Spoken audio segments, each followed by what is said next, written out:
श्री शिवाय नमस्तुभ्यम दोस्तों। आप सभी लोग जानते हैं कि हम सभी लोगों ने अभी श्रावण महीने की शिवरात्रि को एक बहुत ही विशेष पूजन करी थी।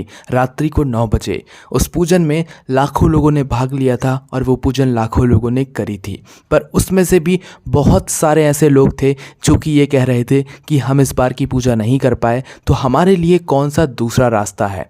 तो दोस्तों, इस बार सभी लोग बहुत ही किस्मत वाले हैं और इस बार एक बहुत ही बड़ा महासंयोग भी बन रहा है। आप सभी लोग जानते हैं कि यह चल रहा है अधिक मास, और अधिक मास होने के साथ साथ में श्रावण का महीना भी है। तो सावन अधिक मास चल रहा है दोस्तों। अभी एक शिवरात्रि निकली है जो कि श्रावण महीने की शिवरात्रि थी। किसकी? सावन महीने की शिवरात्रि थी। पर जो दूसरी शिवरात्रि आने वाली है, ये सोने पे सुहागा वाली बात आप लोग कह सकते हो, या इतना बड़ा महासंयोग आप लोग कह सकते हो कि जितने की हम कभी कल्पना भी नहीं कर सके। अधिक मास की शिवरात्रि तो है ही, साथ ही में सावन महीने की शिवरात्रि है।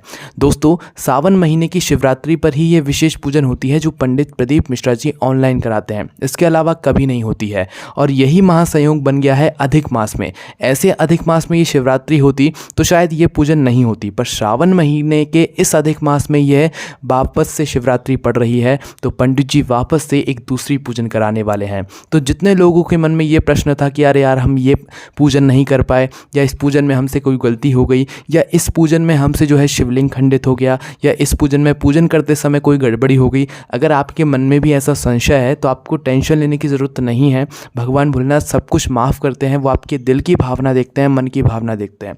पर जब भी आप लोगों के पास एक दूसरा और बहुत बड़ा मौका आने वाला है, जो कि अभी आने में समय है उसके लिए, ठीक है, क्योंकि अभी चल रहा है जुलाई का महीना, अधिक मास शुरू हो चुका है, और जो अगली शिवरात्रि पड़ने वाली है ना अधिक मास में, वो अगले महीने अगस्त में पड़ने वाली है। वो भी 14 अगस्त 2023 को ये श्रावण महीने की शिवरात्रि पड़ने वाली है।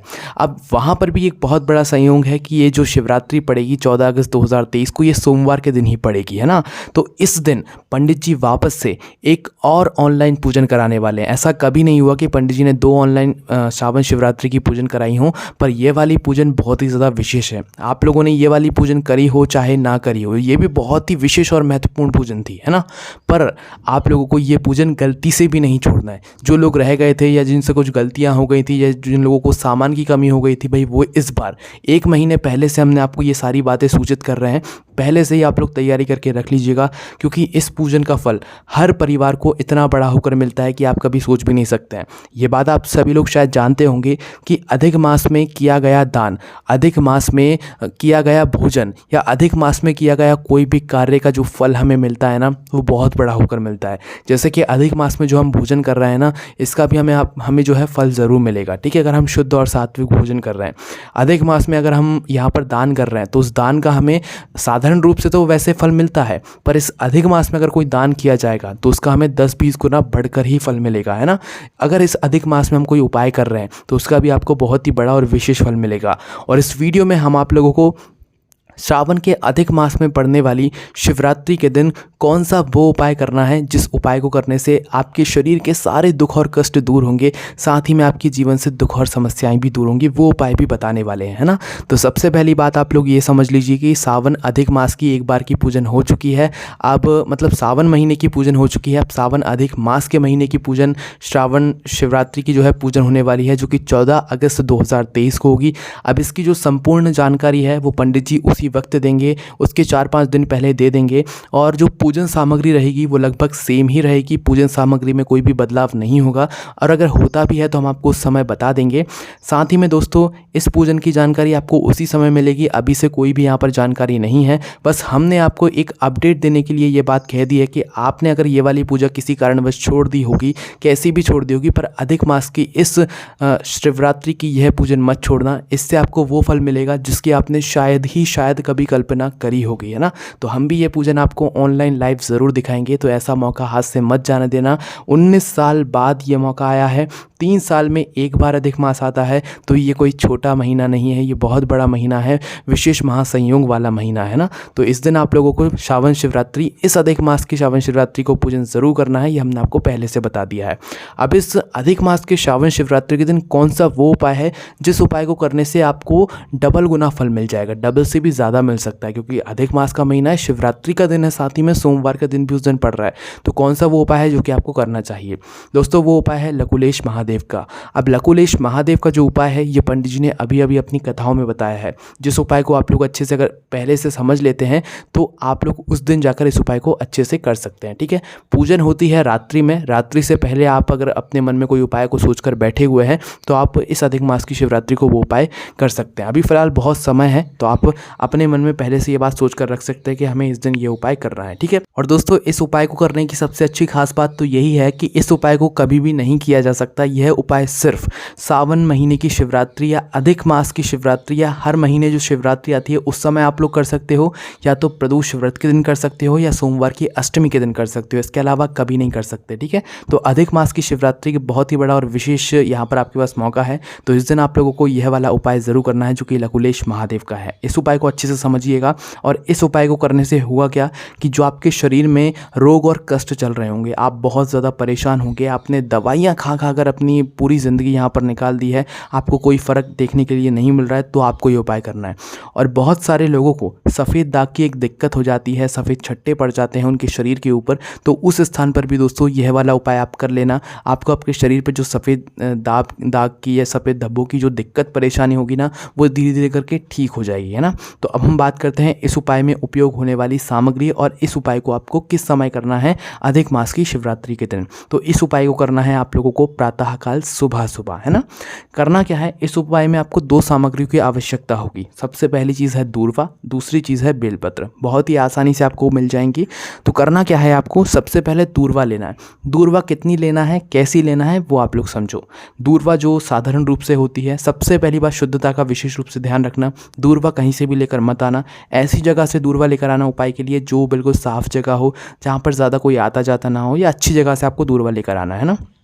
तो आप देखा होगा कि दूर्वा की एक लड़ियाँ जैसी बनी हुई होती हैं, है ना। तो आपने एक दूर्वा तोड़ ली तो वो एक हो गई, है ना। तो इसी प्रकार से आपको 7 दूर्वा लेना है इस उपाय के लिए। तो आप गिनती से जो है 7 दूर्वा तोड़ लीजिए, है ना। गिनती से 7 दूर्वा, ना 7 से ज़्यादा लेना है ना कम लेना है ना। तो 7 दूर्वा आप लोग ले लीजिए। उसके बाद में बेलपत्री लेना है आपको 5। कितनी? 5 बेलपत्री, है ना। और 7 दूर्वा और 5 बेलपत्री को आप तैयार करके रखिएगा शिवरात्रि के दिन, या कभी भी प्रदोष के दिन, इस श्रावण महीने या अधिक महीने के प्रदोष के दिन, और या तो सोमवार की अष्टमी के दिन। तो प्रदोष व्रत तो आपको मिल जाएगा, श्रावण की अधिक मास की शिवरात्रि भी मिल जाएगी, पर यहाँ पर सोमवार की अष्टमी अभी आपको नहीं मिलेगी। तो आपके पास अभी भी मौका है शिवरात्रि के दिन, प्रदोष व्रत के दिन करने का इस उपाय को, आपको विशेष फल की प्राप्ति होगी, है ना। तो करना क्या है, 7 दूर्वा और 5 बेलपत्री को लेकर भगवान शिव जी के मंदिर पहुँचना है। कब पहुंचना है? प्रातःकाल सुबह सुबह, इस अधिक मास की शिवरात्रि के दिन 14 अगस्त 2023 को। करना क्या है, भगवान शिव जी के मंदिर आप पहुँचे। मंदिर पहुंचने के बाद सबसे पहले आपको भगवान शिव जी की शिवलिंग के ऊपर समर्पित करना है। क्या? सबसे पहले 7 दूर्वा, है ना। 7 दूर्वा आप भगवान शिव जी की शिवलिंग के ऊपर समर्पित कर दीजिए। कर दिया आप लोगों ने। 7 दूर्वा भगवान शिव जी की शिवलिंग के ऊपर समर्पित करने के बाद अपनी वह 5 बेलपत्र को निकालिए। उन 5 बेलपत्र को फिर भगवान शिव जी की शिवलिंग के ऊपर समर्पित करिए।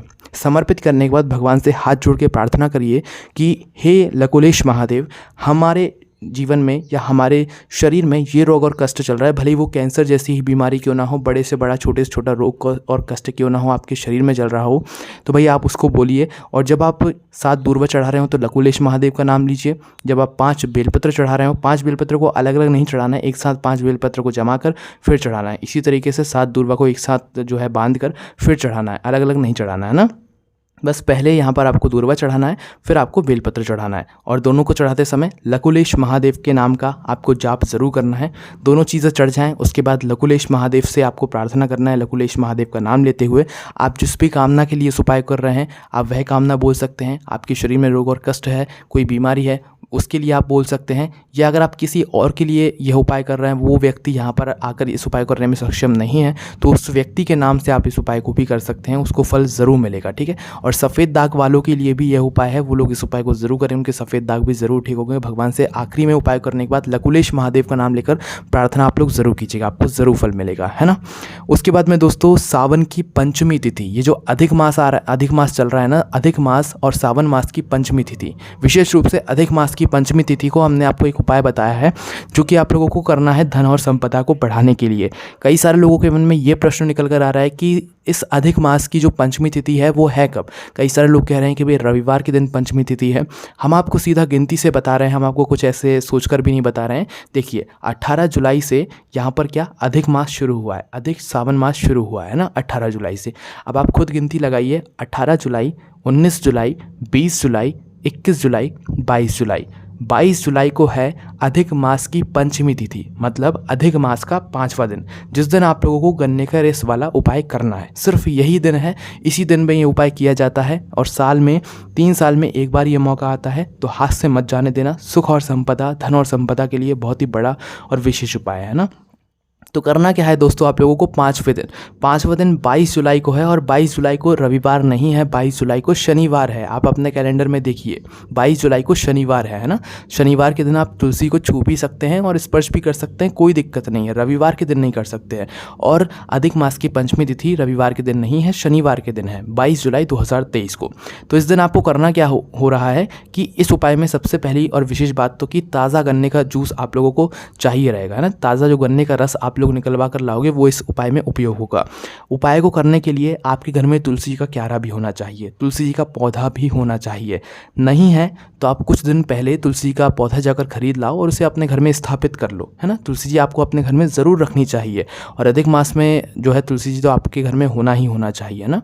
तो करना क्या है, आपको अपने तुलसी के घर, आपके घर में जो तुलसी का क्यारा हो, तुलसी का पौधा हो, उसके पास आपको इस सावन अधिक मास के महीने की जो पंचमी तिथि है 22 जुलाई को, 5वां दिन 22 जुलाई को प्रातःकाल सुबह सुबह गन्ने के रस को एक छोटे से कुछ पात्र में लेकर आपको आना है तुलसी के पास में। तुलसी के पास में आने के बाद आपको अपने सीधे हाथ की हथेली में थोड़ा थोड़ा जो है 7 बार गन्ने का रस लेना है। मतलब पहली बार आपने थोड़ा सा गन्ने का रस लिया, अपना नाम और अपना गोत्र बोलना है। अब नाम और अपना गोत्र आप ससुराल का बोलेंगे, जो आपका अभी इस समय मुख्य घर है, जो मेन घर है ना आप लोगों का।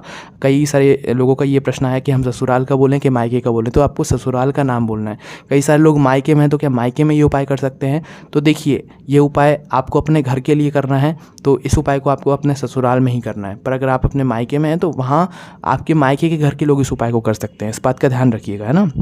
तो करना क्या है, गन्ने के रस को अपने सीधे हाथ की हथेली में लेना है, अपना नाम और अपना गोत्र बोलना है, ससुराल वाला। मायके में हैं आप लोग, मतलब मायके घर का है तो वो मायके का गोत्र बोलेगा, ठीक है। तो नाम और गोत्र बोलकर आपको तुलसी के क्यारे में इसको समर्पित कर देना है, छोड़ देना है गन्ने के रस को, है ना। एक बार हो गया। इसी तरीके से 7 बार आपको जो है थोड़ा थोड़ा गन्ने का रस अपने सीधे हाथ की हथेली में लेकर जो है यहाँ पर नाम और गोत्र बोलकर समर्पित कर देना है। समर्पित करने के बाद फिर भगवान से आपको प्रार्थना कर लेना है। गन्ने का जूस ताज़ा निकलवा कर लाओगे तो ज़्यादा अच्छा होगा, और अगर पूरी कोशिश कर सकते हो कि भाई ताज़ा गन्ने का जूस हमें नहीं मिल पाएगा तो उस समय पर फिर आप लोग रात्रि में गन्ने का जूस निकलवा कर रख लेना, उसमें फिर कोई दिक्कत नहीं है। पर कोशिश करना कि आपको ताज़ा गन्ने का जूस ही यहाँ पर मिले, है ना। तो ये हो गई हमारे मतलब अधिक मास के पंचमी तिथि के दिन किए जाने वाले विशेष उपाय की बात। उसके बाद में दोस्तों आप लोगों ने शायद 33 मालपुए का दान भी ज़रूर सुना होगा। इस अधिक मास में, अधिक मास में जो व्यक्ति 33 मालपुआ का दान करता है उसको बहुत ही विशेष फल की प्राप्ति होती है, भगवान उससे बहुत प्रसन्न होते हैं। ये वो महीना है जिस महीने में भगवान विष्णु को प्रसन्न बहुत आसानी से किया जाता है, और ये हरिहर का महीना है, हरिहर के मिलन का महीना है, क्योंकि सावन का महीना होता है महादेव का, हर हर महादेव का, और जो ये अधिक मास का महीना होता है ये भगवान विष्णु का होता है, मतलब हरि जी का होता है। तो हरि और हर का मिलन हो रहा है। अधिक मास का महीना सावन महीने के बिल्कुल बीचों बीच पड़ रहा है। 2 सावन के सोमवार हो गए, अब 2 सावन के सोमवार अधिक मास के सोमवार के बाद होंगे, है ना। तो सावन अधिक मास चल रहा है, हरिहर का ये मिलन हो रहा है। तो इस महीने में 33 मालपुओं का भी दान बहुत विशेष बताया गया है। अब ये 33 मालपुए होते कैसे हैं और इससे होता क्या है, हमने आपको कल एक बात बताई थी पूर्वजों के लिए कि अगर आपके पूर्वज दुखी हैं तो आपके साथ में ये कार्य हो रहे होंगे, है ना। अगर आपके पूर्वज या आपके जो बुजुर्ग हैं जो अब इस दुनिया में नहीं है वो अगर दुखी हैं तो आपके साथ में ये कार्य होते हैं। हमने आपको पिछली वीडियो में बताया था। तो कई सारे लोगों ने उपाय भी बोले थे कि भाई इसके कुछ उपाय भी बताएं, तो इसके उपाय इसी महीने में है 33 मालपुओं का दान, है ना। इससे होगा क्या, जो 33 मालपुए जब आप लोग दान करेंगे ना, तो जो आपके पूर्वज होंगे वो तर जाएंगे, उनको मुक्ति मिल जाएगी, वो आपसे प्रसन्न हो जाएंगे, जिसके बाद आपके घर में आपके ऊपर कभी भी कोई दुख समस्या नहीं आएगी या धीरे धीरे करके आना बंद हो जाएगी, है ना। और आपके पितृ जो है अलग अलग नरकों में नहीं जाएंगे 33 मालपुओं का दान करने के बाद, ऐसा लिखा गया है, पंडित जी ने खुद बताया है। पूरे 33 मालपुओं का यहाँ पर दान बताया गया है, जिसमें से हम आपको 31वें, 32वें और 33वें मालपुए का दान बताएंगे। हर एक मालपुए का दान का महत्व अलग है ना, जिसमें हम आपको आखिरी के 3 मालपुए का दान का महत्व बताते हैं। 31वां जो मालपुआ होता है उसको दान करने से होता क्या कि अगर आपने कभी अपनी बेटी का घर के खा लिया हो, बेटी के घर जाकर कुछ खा लिया हो, पानी पी लिया हो, तो उसका जो पाप लगता है उससे आपको मुक्ति मिल जाती है, ठीक है। उसके बाद में 32वां जो मालपुआ होता है वो आपको, आपने कभी गुरुजन के घर का पानी पी लिया हो, गुरुजन के घर का कुछ खा लिया हो, तो उससे आपको जो है उस पाप से भी मुक्ति मिल जाती है। 33वां जो मतलब मालपुआ होता है वो सूतक और सावण में अगर आपने खा लिया हो, किसी के घर में बच्चे का जन्म हुआ या कोई किसी घर में कोई चला गया हो, उस वक्त आपने खा लिया हो, उसका जो पाप होता है वो 33वें मालपुए से जो है समाप्त हो जाता है। तो बहुत सारे जो है मालपुए का जो है अलग अलग महत्व होता है। तो इसके लिए अगर आप लोग मालपुए के बारे में जानना चाहते हैं, 33 मालपुओं के बारे में, तो आप हमें कमेंट कीजिए, हम आपको अलग से बताएंगे। और ये 33 मालपुओं का दान सिर्फ इस अधिक मास के महीने में ही किया जाता है। अगर आप जानने में के लिए इच्छुक हैं 33 मालपुओं के बारे में तो कमेंट कीजिए, हम आपको ज़रूर बताएंगे। अगर आपको कोई भी समस्या आती है इन सभी जानकारी से जुड़ी हुई, कोई भी उपाय को समझने में कुछ समस्या आती है तो आप हमसे कमेंट करके पूछ सकते हैं। और हमारी एक वेबसाइट भी है भोलेनाथभक्ति.com, जिस वेबसाइट पर जाकर आप पंडित जी द्वारा बताए गए सारे उपायों को पढ़ सकते हैं और आने वाली जो भी तीज और त्यौहार हैं उनके बारे में भी पढ़ सकते हैं। कोई भी समस्या आती है कमेंट करके पूछ सकते हैं। ओम नमः शिवाय, जय भोले बाबा, श्री शिवाय नमस्तुभ्यम।